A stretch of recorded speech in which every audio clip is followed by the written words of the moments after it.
Parlement respecté, un exécutif à l'écoute et des débats qui élèvent et non des débats qui divisent. Nous tenons à rappeler à M. le Premier ministre et au Président de l'Assemblée nationale à honorer le rang qui est la leur et à incarner l'exigence républicaine, qui commande leur fonction. Je pense que le boycott de la question d'actualité qui était prévue demain, est juste un rappel des règles élémentaires de la démocratie pour dire stop. C'est aussi pour mettre le doigt sur le bouton qui nous permettra tout simplement de redémarrer les activités parlementaires avec beaucoup plus de sérénité et d'efficacité. Voilà en tout cas les quelques mots que moi je voudrais ajouter tout en vous remerciant. Salam alaikum.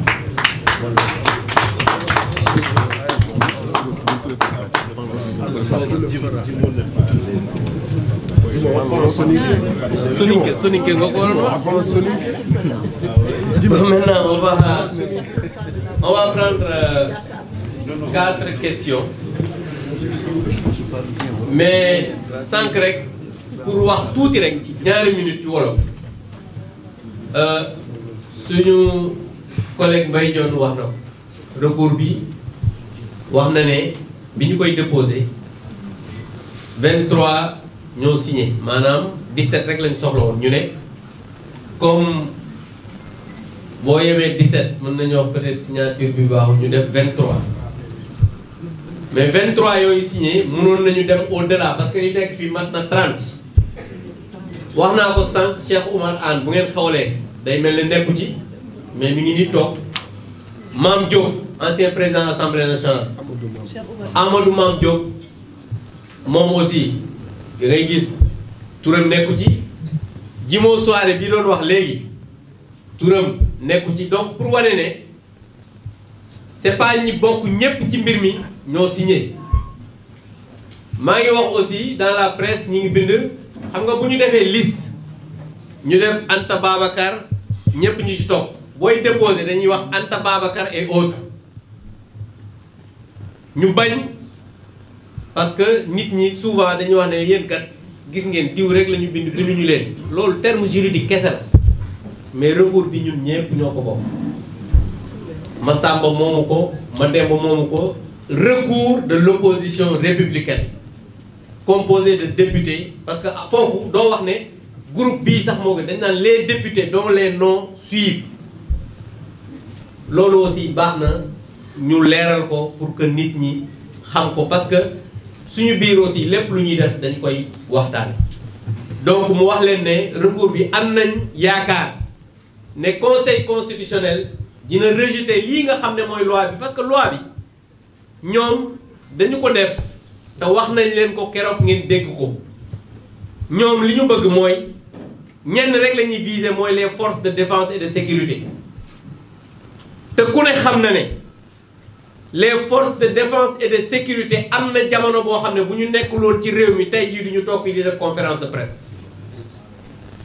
loolu ñooñu dañ leen a war a wormaal ñooñu dañ leen a war a jox cër ñooñu dañ leen a war a jox kiiraay ñooñu dañ leen a war a di leen célébrer comme on a fait le 4 avril mais ñooñu politique guñu te ku leen dugal ci politique yaa ngi def musiba moo tax ñu jàpp ne loi bi ñun en tant que représentant du peuple dañ ko waroon a attaquer te loolu la ñu def au niveau du conseil constitutionnel ba pare nag ñu am sañ-sañ yaakaar ne conseil constitutionnel dina lii nga xam ne mooy loi parce que même sur la forme waxoon nañ leen ko cette loi n'est pas une loi interprétative ils n'ont pas déposé un amendement c'est un contre-projet qu'ils ont déposé mais comme ñoom dañoo juum nanguwuñu dañoo juum parce que ñoom ci seen bopp xam ñu dara gis ngeen leen chaque fois dañuy def loo xamante ni nii mbiru amateur la loolu nag fañ ko waroon waxee wax nañ ko fa Mbaye Dione wax na léegi pourquoi ñu yaakaar la nga xamante nii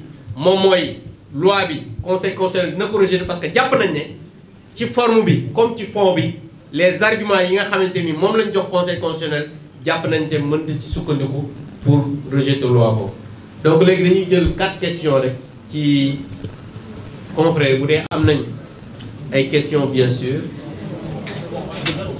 hein c'est bon voilà yéen de ñu ngi leen di sant di leen gërëm vous êtes de très bons journalistes. Voilà, on va donner à la présidente qui voulait Aïssata qui voulait dire un mot. Madame Faye.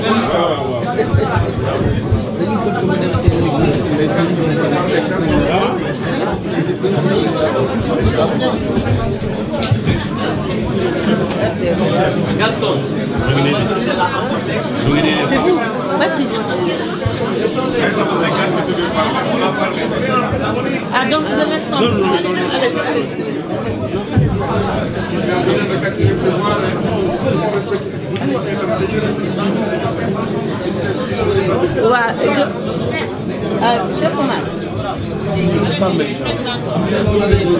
Voilà, je vous remercie. Ce que je vais dire,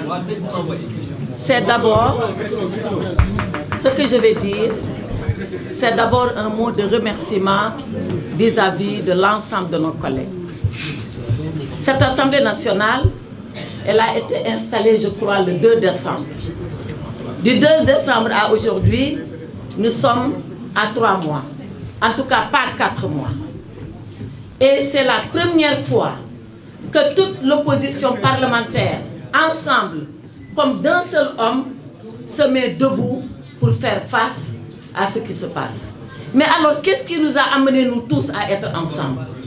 Ce qui nous a amenés à être ensemble, c'est le danger qui est en train de guetter le Sénégal. Parce que si l'Assemblée nationale, comme on l'a dit, si on laisse cette institution s'affaisser, si on laisse cette institution être à la remorque de l'exécutif, si on laisse cette institution être banalisée à tel point qu'elle ne représente plus ce qu'elle doit être dans une démocratie et dans une république, alors nous en serons les responsables. Voilà la raison pour laquelle nous tous ensemble, nous avons décidé d'être là pour prendre le peuple à témoin. Alors, vous n'avez pas posé la question, mais elle va naturellement venir à votre esprit. Quand est-ce que allons-nous arrêter le boycott? Personne n'a demandé ça, non? Mais vous devez penser à ça. Quand est-ce que le boycott va s'arrêter? Ce boycott-là, nous l'avons fait et tous les orateurs qui m'ont précédé l'ont dit à titre d'avertissement. Mais nous allons continuer le travail parlementaire pour lequel nous avons été élus. Nous allons retourner à l'Assemblée nationale quand il s'agira de voter les lois et d'en discuter au préalable. Nous retournerons à l'Assemblée nationale quand les ministres viendront et que nous devons contrôler leur activité. Nous retournerons à l'Assemblée nationale parce que nous ne devons pas et nous ne pouvons pas fuir notre responsabilité d'élus.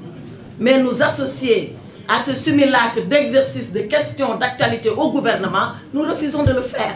Et tout le travail normal du député, nous continuerons à le faire par respect pour le peuple sénégalais, par respect pour nos mandants et par respect pour nous, le devoir que nous avons d'être là parce que le peuple nous a élus. Voilà ce que je voulais vous dire et je vous remercie.